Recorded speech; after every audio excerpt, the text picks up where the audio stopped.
All right, hi everyone. Ryan here. Welcome back to Idle Emission Solutions. So we had a Freightliner 122 SD come in. It has an X15 Cummins in it.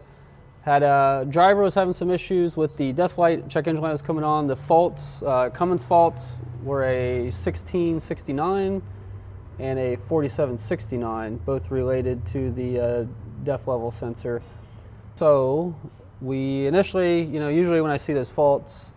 So what was happening with the driver is that his def gauge was going like from full to zero. Then when it gets to low, it obviously throws a low level fault.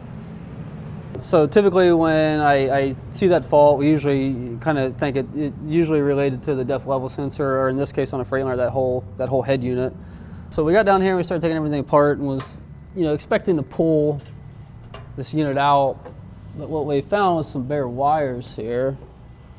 Get a little bit more.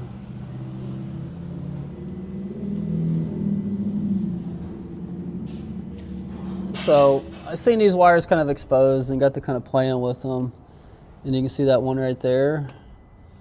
It's got a bunch of green stuff in it, so they've been chafing together there.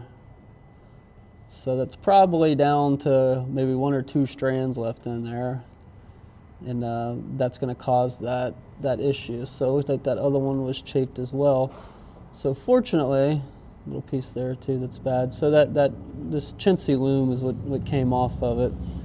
So this harness is relatively cheap, and fortunately, unlike a lot of the Cascadias and stuff, that after treatment harness is detachable. It's a separate harness from the chassis harness.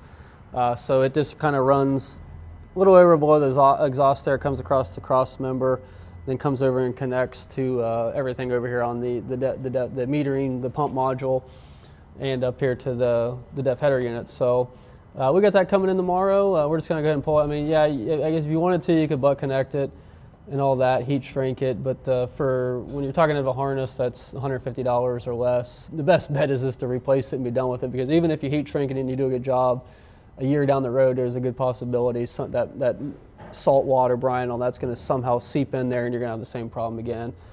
So it's like less aggravation, just replace the harness if you can and be done with it. So that's pretty much all we got today, guys. We're going to get this thing in and get it replaced and get her back on the road. If you're new to the channel, please subscribe, hit the bell for the update, and like the video. And if you need any after treatment products or anything like that, check out dpfdiscounter.com.